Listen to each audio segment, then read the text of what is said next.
This is hard, you guys, because now we have the media, conservative media, the Daily Mail. Their top story right now reads, Trump has sworn he'll get revenge on a long list of enemies. So who will be first in the firing line? I'll read the list to you, but I think it's important to point out here that this is being normalized. Right.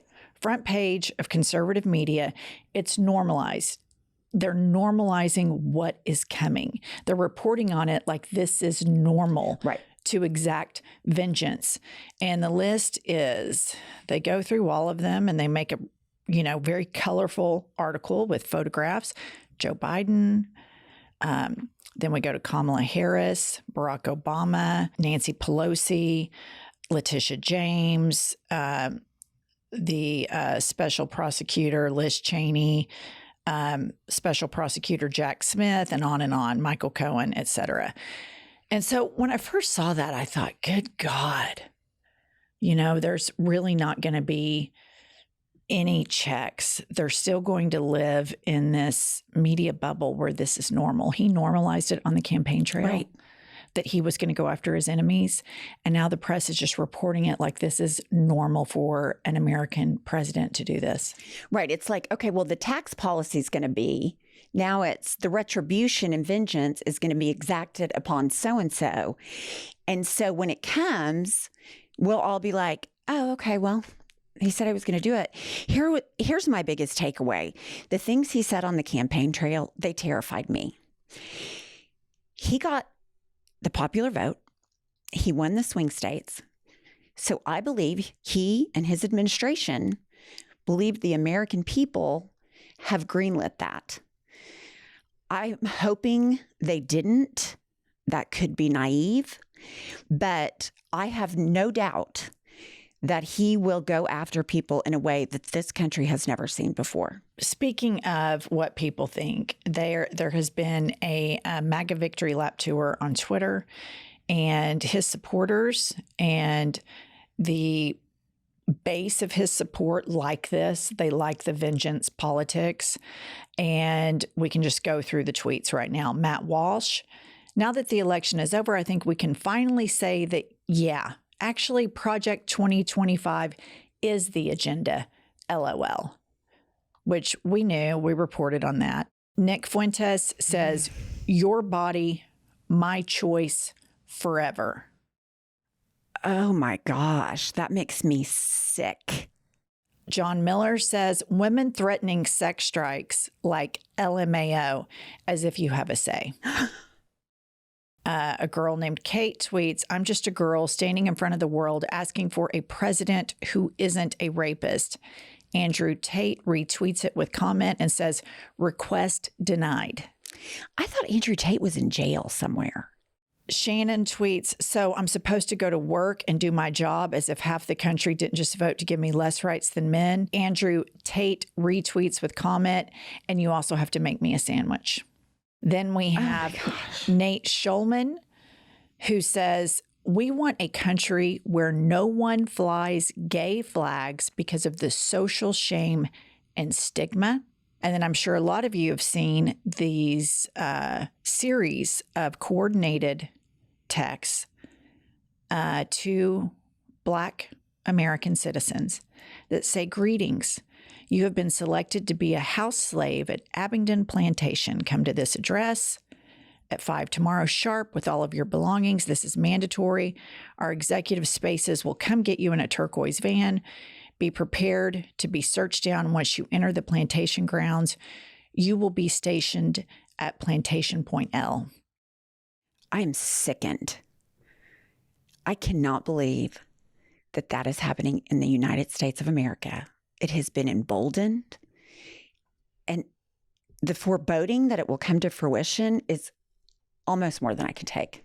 I think, what's so frustrating for a lot of us is when he ran the first time, I would tell moderate friends, they will overturn Roe. They have been playing the long game with this. And no, that'll never happen. No, that'll never happen. And then it happens. And initially, a lot of Republican women were very upset about that. And then 2 years go by and the right-wing media apparatus just continues to press lies and lies and lies. And then you have women that live in red states that say, oh, it's a myth. He didn't ban it. They just sent it back to the states. And some of the states are voting for it. So it's fine. And they whitewash that.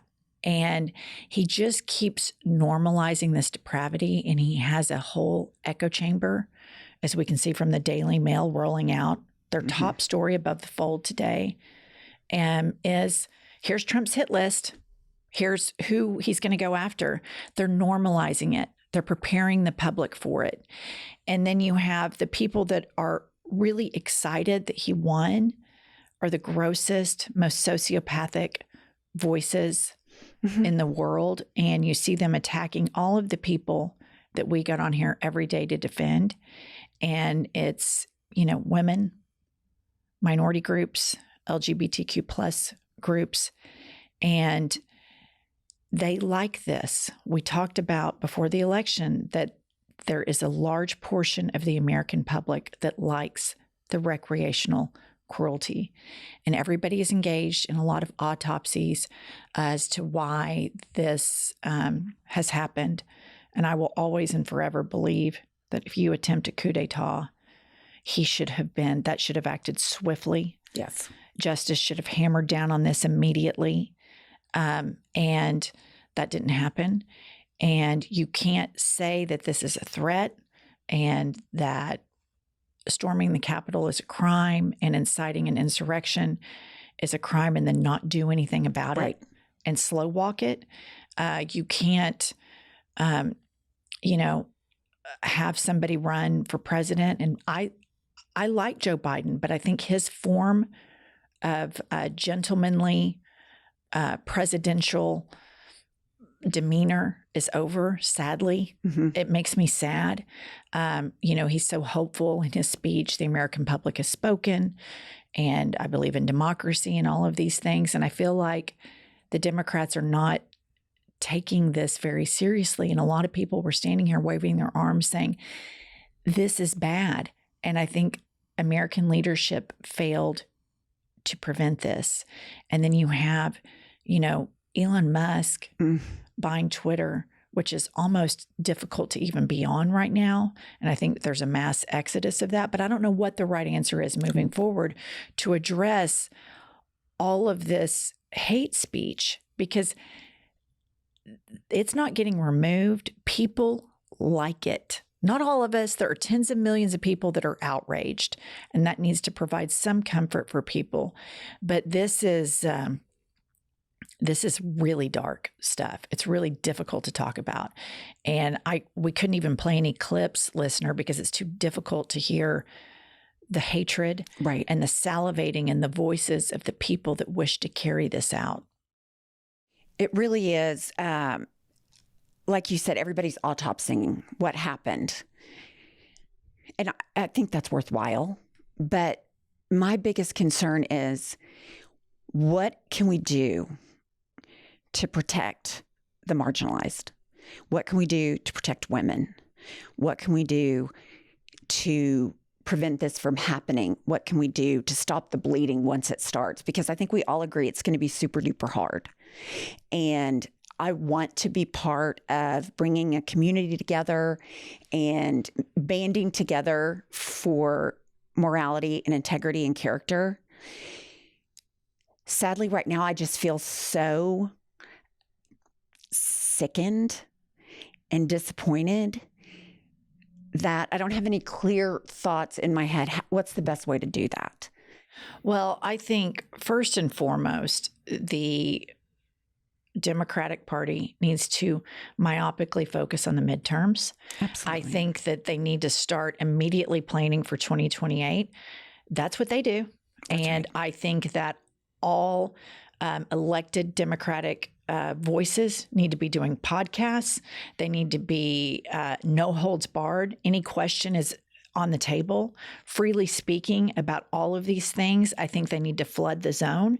They need to let all of these marginalized people know that we are here and we are preparing, because the only stop that we can get is in 2 years would be a blue wave. And then after that, if democracy holds. But it's so terrifying, listener, that when this happens and you have a microphone, you think, am I going to have the First Amendment? Can I criticize Donald Trump? Can I be openly critical of him? And that is so antithetical to, I'm 50 years old, to the way my American brain has ever thought, because we've always had that protection.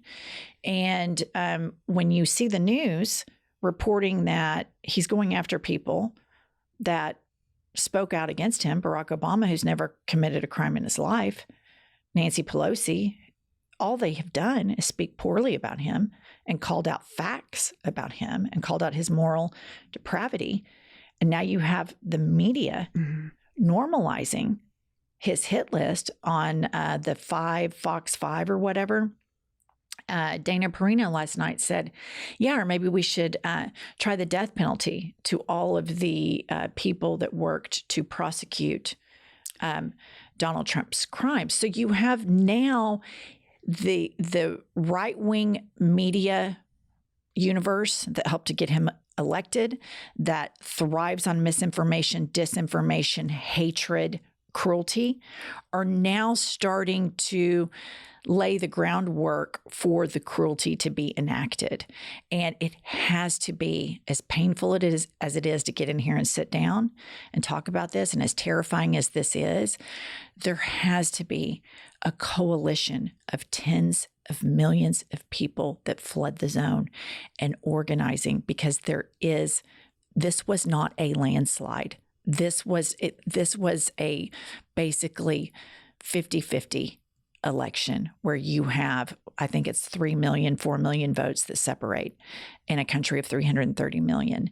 And they're going to say it is. Sure. And they're going to govern like it is. And that's the difference. They always do. Right. Joe Biden appointed Merrick Garland because he got dicked over for the Supreme Court call because they're decent, out of decency.